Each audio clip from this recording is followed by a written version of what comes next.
God is so good. God is so good.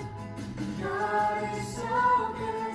He's so good to me. God answers prayer. God answers prayer. God answers prayer. He's so good to me. He cares for me. He cares for me. He cares for me. He's so good to me. I love him so. I love him so. I love him so. He's so good to me. I'll praise his name. I'll praise his name. I'll praise his name. He's so good to me. God is so good.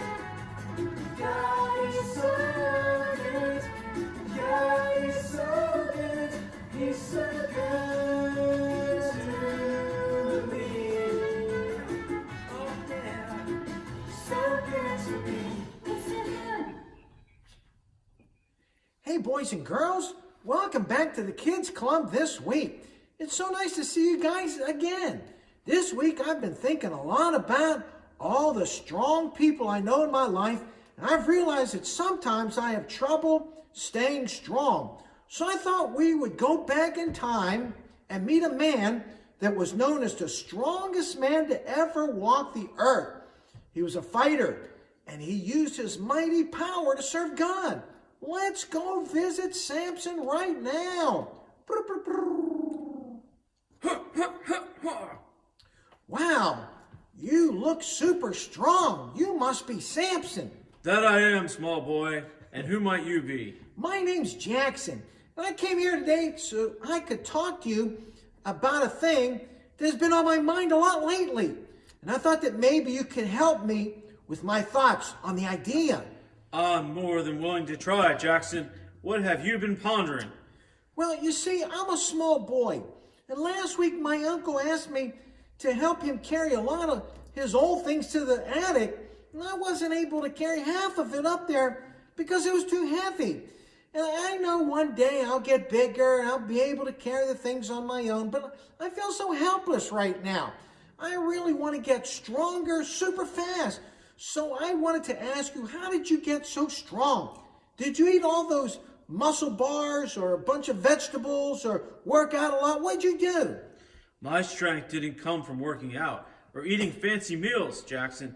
My strength came directly from God, and it was given to me to help God's people to fight against our enemy, the Philistines. Oh, the Philistines. So you weren't always this strong? Not always. Really? I thought you said that God gave you strength as a little baby. He did, but much like other gifts from God, sometimes he asks us to do something in return for our gifts. I see. Well, what did God ask from you? Did he want you to save the Titanic or maybe move a mountain? No, nothing like that, Jackson. My mother had been childless and was told by an angel that she would have a special child. The angel said I was to be a Nazirite, which meant I was not allowed to do three things.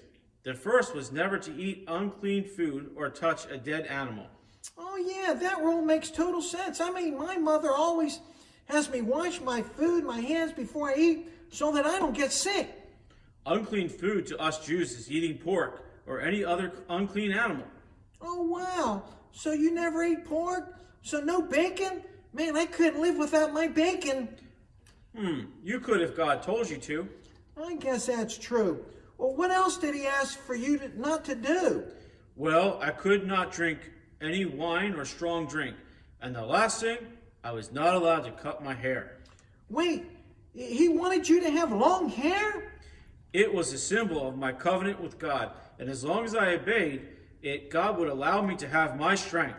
God wanted me to save his people from the Philistines. And with that strength, I bet it was so easy.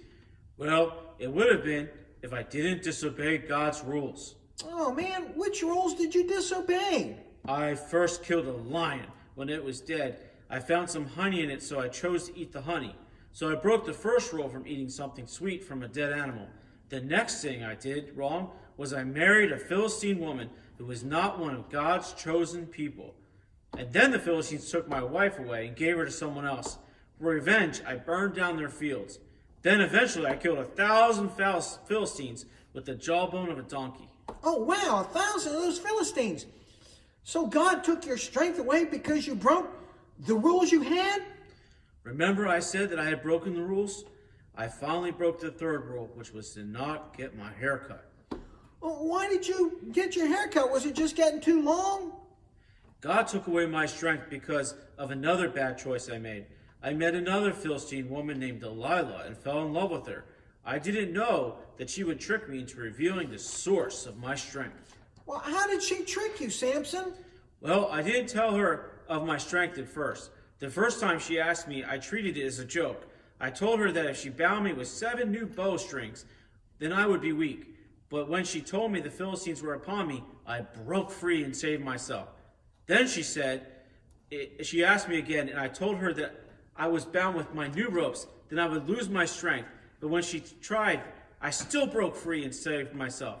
When I realized I had hurt her feelings so much, I decided that I needed to tell her the truth. I felt like I could trust her, and I knew God was on my side, so I told her. Oh, so you told her about cutting your hair. So you must have really loved her to be willing to trust her with such a big secret. I did. I fell asleep, and she had some men cut my hair when I awoke.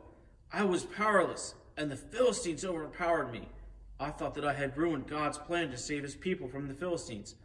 They bound me and trapped me and blinded me and put me in a mill like an animal. Oh, that's so sad. Did God ever forgive you?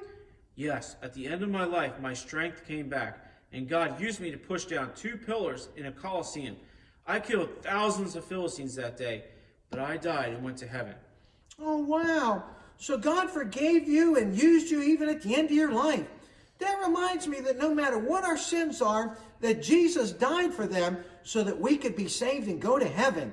And I'm so excited to go home and seek after what God has for me and see how I can grow in my strength from serving him. Thank you so much for telling us your story this week. And thank you, boys and girls, for joining us. I hope to see everybody next week. Bye-bye.